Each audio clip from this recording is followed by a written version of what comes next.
let's start off with your Tyga interview. Yep. Now, I'm surprised he actually came in and talked about all the topics that he talked about. I mean, I wasn't surprised, man. You know what's so crazy? I always say that if you're not afraid to tell the truth, or if you don't feel like you're doing anything wrong, you'll come to the Breakfast Club. I feel like the only time that you don't want to come to the Breakfast Club is when you're afraid to be confronted by the truth, or when you do have some bullshit going on. And the reason I say that is because if you don't feel like you're doing anything wrong, it's easy to explain and you won't look crazy when you come. Because all I'm going to do is ask you the most obvious question. What's the most obvious thing?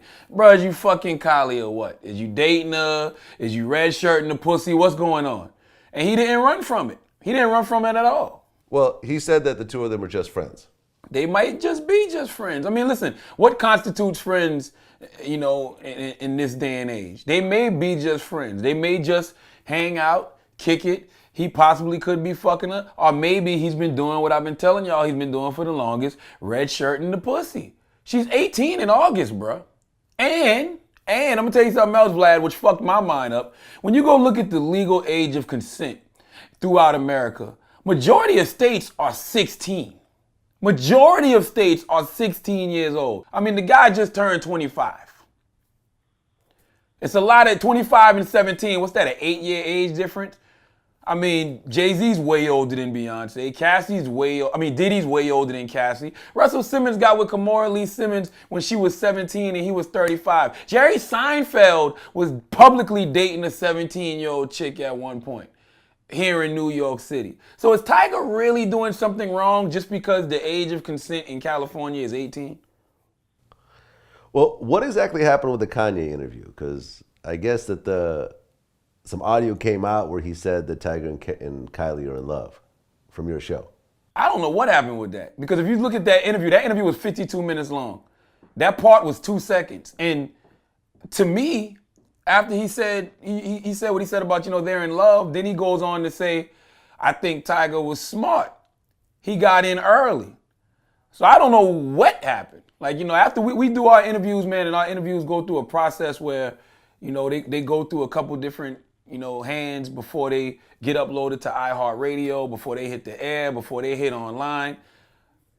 I don't know what happened, to be totally honest. But, all it did was bring more attention to our interview with Kanye, so I appreciate it. Whatever the glitch in the Matrix was, I appreciate it. I mean, what did you think about your interview with Kanye? I loved it. And I mean, the reason I loved the interview with Kanye, man, and it's so funny because, people, I've always told you, Vlad, and I've always told people I will never become a caricature of myself.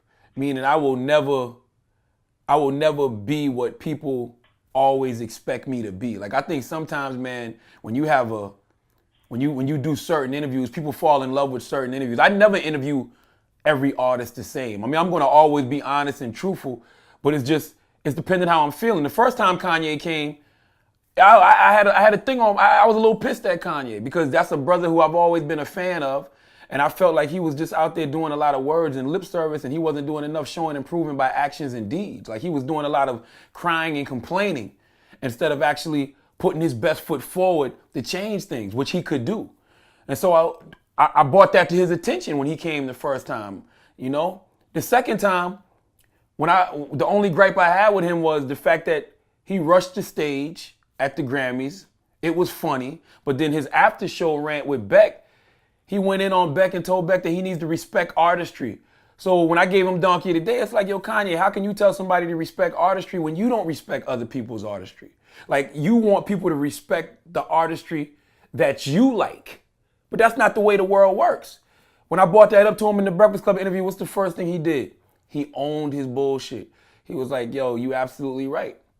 I'm a hypocrite.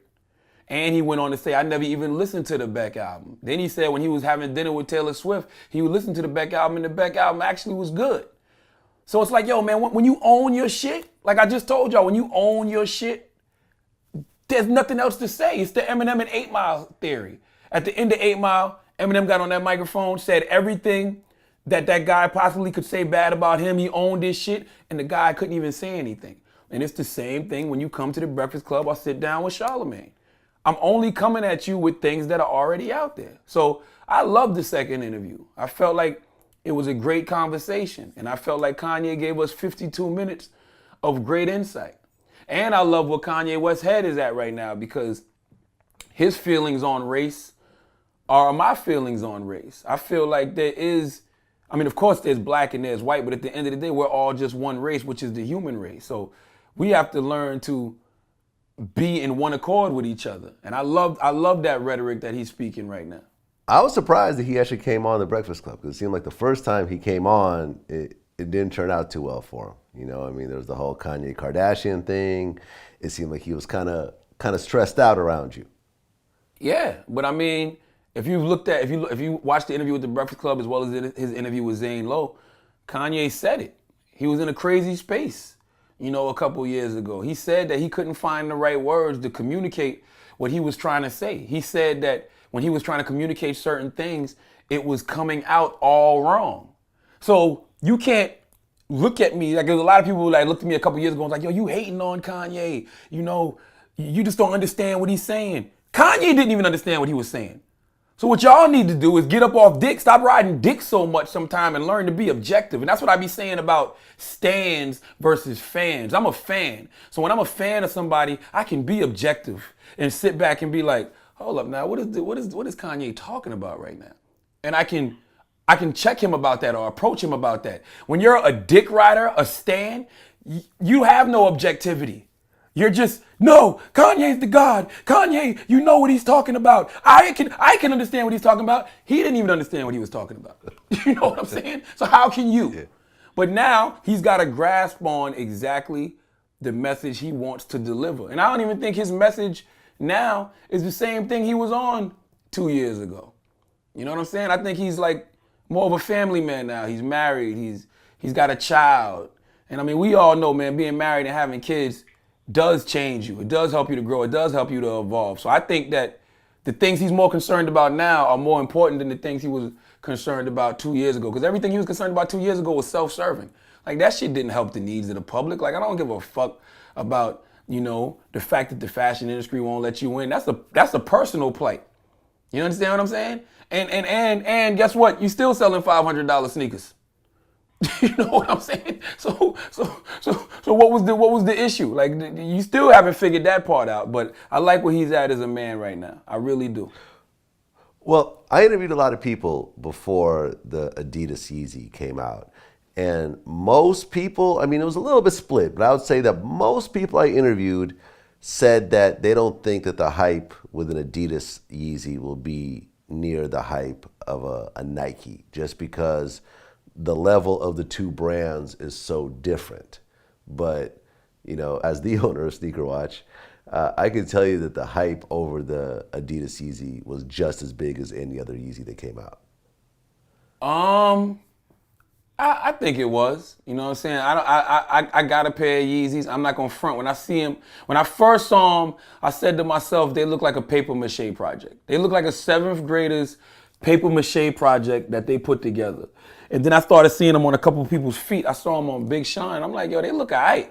I wouldn't personally wear them. You know what I'm saying? And I actually like the black colorway, which I've come to find out they not real. But I don't know if they not real or not, because when I bought them up to Kanye said, yeah, the black ones is dope. You know what I'm saying? So I don't know. I know there is a pair online that somebody dyed gray, and I think Ben Baller had somebody dye them black for him, and then Kim Kardashian said those are fake. I don't know. But I wouldn't wear them. They not for me. You know what I'm saying? They not my thing. But I've seen them on a couple people's feet, and I'm like, yeah, they look okay.